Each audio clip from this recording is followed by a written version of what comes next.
Pertempuran di Bahmut kembali memanas. Angkatan bersenjata Ukraina meluncurkan rentetan tembakan ke arah militer Rusia.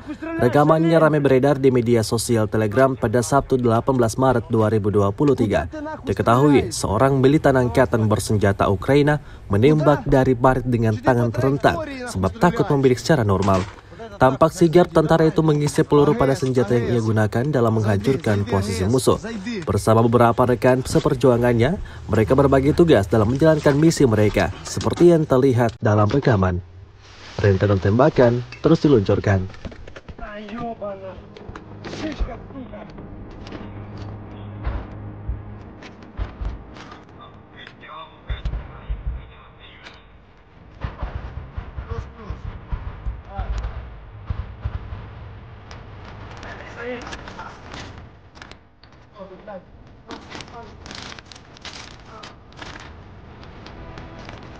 Mas, deixa eu tomar, tá ligado? Nada. Chuta.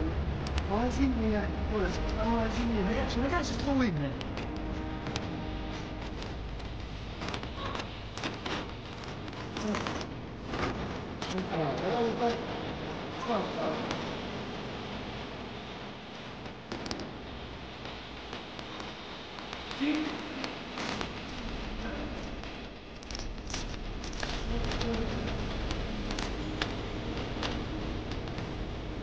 Magazine, yeah.